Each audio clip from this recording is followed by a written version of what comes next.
For this video here is going to be some sort of a comparison between God of War Ragnarok and God of War 2018, right? So I'm going to do, similarities, differences, and yeah. So a Ragnarok, a 2018, and please like, share, subscribe, I share the video all over. So first off here now, again, this is going to have spoilers, so it's going to be spoilers in this video. So if you didn't play either game, right, I skipped the video. But, God of War 2018 came out 6 years ago now, right? Ragnarok came out 2 years ago. So one of the biggest differences is obviously now Atreus is a playable character like in Ragnarok.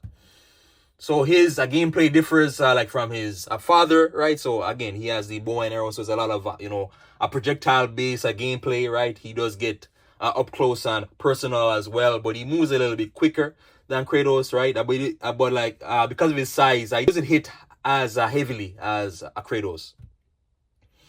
Right, and yeah, and then obviously though, like in God of War 2018, Atreus was only playable through a square button, right? Through a companion square button.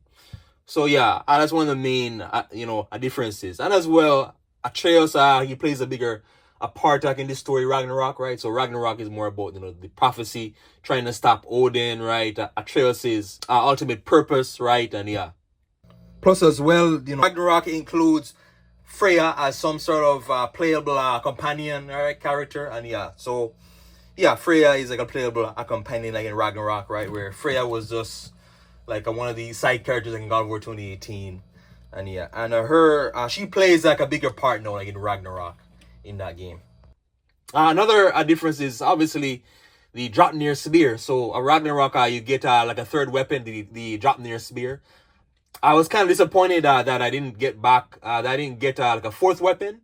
But, it is what it is. So, Ragnarok introduced the Draupnir spear, right? Whereas 2018, you only had the two weapons, the Blades of Chaos and the Leviathan axe, right? And yeah, but the Draupnir spear, so basically, it's like a spear. It has, it's like infinite. So, it's infinite respawning this spear, right? And the spear is a good mix-up, right? Heavy damage, fast attack, right? That's very versatile, and it can absorb elemental damage, like from Bifrost, fire, ice, poison, and yeah.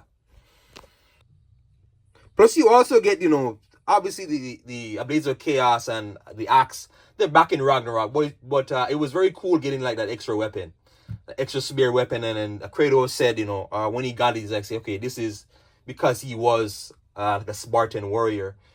The spear is basically symbolic of their first weapon. It is the first weapon that they learned. So you kind of got that sense of nostalgia, right? Using the spear in Ragnarok. And he did use the spear. What was it in God of War Olympus? No, not Chains of Olympus. Ghost of Sparta, like on the PSP. He did get a spear weapon in that game as well. So yeah, the spear is pretty cool. Another difference is now, one of my favorite parts of Ragnarok. So God of War 2018 had a lot of slow climbing moments. Slow climbing segments, right? But I got over Ragnarok, so because they implementing the Blades of Chaos more now, like with the actual traversal and climbing. So climbing is a lot quicker in Ragnarok. The climbing is quicker. I use the blades at the climb, right? In 2018, I only use the blades, I believe, to I get through like a gap or whatever, like to swing through like this gap. But no, the actual climbing now is better, right? But I understand that a lot of adventure games, right, the climbing is going to be slower, right? But yeah, the climbing is faster. Another difference is that I felt like the story was more focused. The grounded story in 2018 was better. It was better. It felt more organized. It felt more consistent, and when it's just that father-son, a journey, right, of just those two trying to overcome adversity, right, and Atreus, right, he has to, he's not very, you get the sense that he's, obviously, he's obviously growing and he's obviously learning everything about the world, but that a relationship between them, right, the dynamic between them and how it evolves over time, was very cool, in the first game. Ragnarok, even though it has a very solid first 3 hours. After a while, I kind of goes off the rails a little bit, in terms of story and narrative, right? But 2018 story like was better. Now, now I will say, a 2018 story felt very, in terms of like, you know, like it felt limited in terms of characters. So the world sometimes, like in terms of characters, like it lacked characters. God of War Ragnarok, however, brought in more characters. Freya's brother, for example, Odin, Thor, Odin's family, Thor's wife, for example, I got to meet them like in Ragnarok, right? And as well, you know, you get to see Freya's camp, right? You get to meet more dwarfs, right? And obviously, you know, outside characters, more bosses, and yeah, but because a Ragnarok story is bigger, right? There's more pieces involved. But I did feel like the narrative, the narrative was better in 2018, right? That a focused narrative was better. So especially like in the first game, you see Kratos as more, you know, firm, like he's more harsh, right? And he's just getting into, you know, learning what does it mean like to have a son. There's a great statement like from the developer, Cory Borlaug, in that Kratos can deal with, you know, overcoming impossible odds, fighting beast all day, right? A massive beast, right? These are impossible feats that he's you know, shown. But like when it comes to, you know, connecting like with his son, you know, trying to raise the son, or, you know, connecting with the son in the first game, that's where it gets kind of difficult for him. And yeah, but really, you know, between both games, there's strong emotional moments. There's a great dialogue, great cutscenes, and yeah, just overall 2018 in terms of narrative, it had the better overall focused narrative, and that a grounded feel, right? It is a lot better, easier to do. Like another big difference is Midgard. So Midgard is no longer the Midgard, a Lake of Nine. This is a winter Midgard, right? So winter is basically ravaged, you know, the land, right? There's ice everywhere, ice and snow everywhere now, and yeah. Midgard, like in the first game, was like a Lake of Nine, right? I actually liked it better like in the first game, because you could, you know, explore more areas. You can still explore in Ragnarok through the ice. So you do this ice sledge with the wolves. It is pretty cool, right? But yeah, obviously Midgard has changed, right? And yeah, but it comes like with a Fimbulwinter. Fimbulwinter, the coming of Ragnarok alters everything, right? Alters the environment, the weather, the temperature, and yeah. But Midgard though was, in terms of like it was better like as a lake area, because you could take your boat, you could go. There's more, you know, you could access areas through the lake, right? Accessing side missions was pretty cool, right? There is side mission structure like in Ragnarok's Midgard, but 2018's Midgard felt better for exploration, and yeah. Plus, also as well, Ragnarok had more takedown animations, finishing move animations, right? In terms of like main enemies, mini bosses, and bosses, and yeah. God of War 2018 had a fair amount as well, but not as much as Ragnarok's takedown animations. One of my favorite, differences is obviously bosses. There's more bosses in God of War Ragnarok. There's more bosses, so there's the giant Helheim wolf, right? There is him. There is, you know, obviously Odin, Thor, later on like in the game, Odin, later on like in the game, right? Freya herself like is a boss. You get to fight the Yggdrasil, like this dragon serpent, right? And yeah, you know, so it's just overall like more bosses, berserkers as well, and yeah, 2018 lacked boss variety and enemy. There was, you know, good enemy variety, but bosses, it kind of lacked it. 2018, you only had Baldur, the dragon, and trolls, right? The various trolls you fought, and I believe you fought, what was it again? I can't remember. Oh yeah, Valkyries, like you fought Valkyries. But in terms of bosses, 2018 lacked bosses. Between both games though, like in terms of like visuals, like obviously Ragnarok is newer, so it's gonna look better, because now, you know, everything now like is, for the most part, most games now are focusing on 60 FPS or higher, right? Better resolution, right?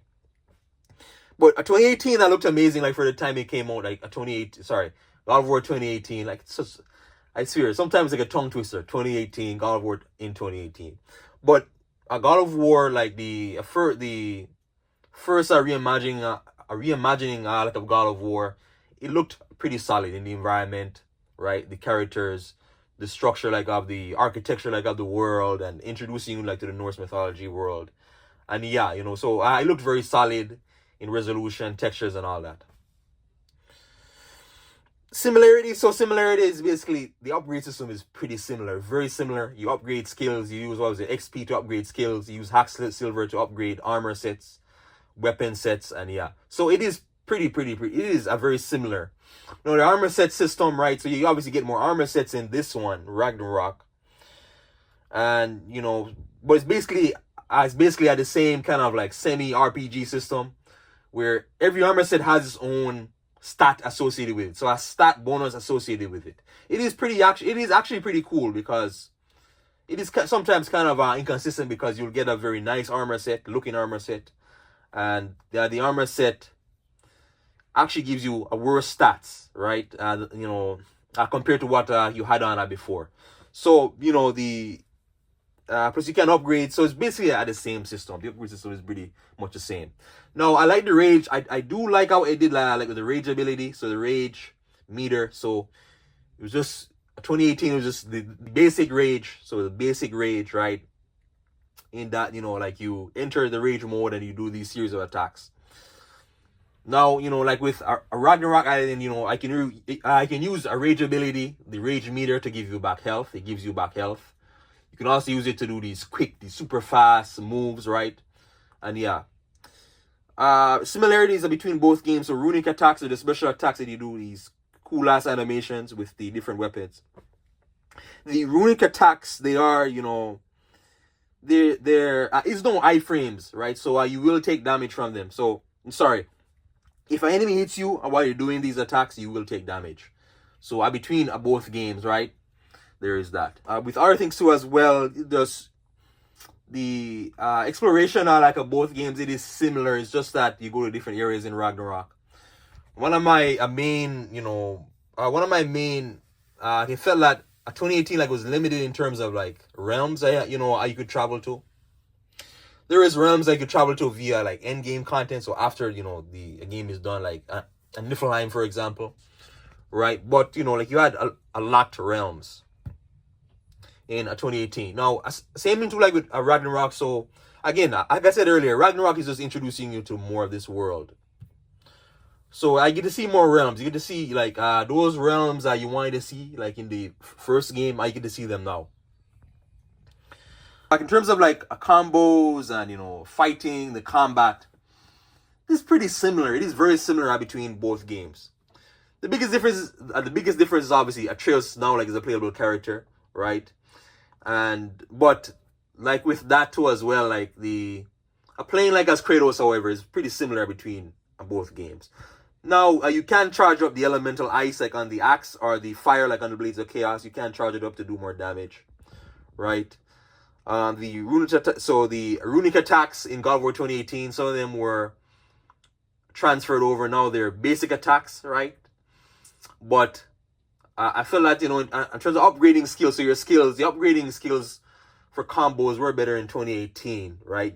I get a better sense of upgrading, like, you know, so you get a better versatility, like in comboing, and yeah. But it is pretty similar. It does make up for it. And Ragnarok makes up for it because you get the spear. And you didn't have the spear in 2018.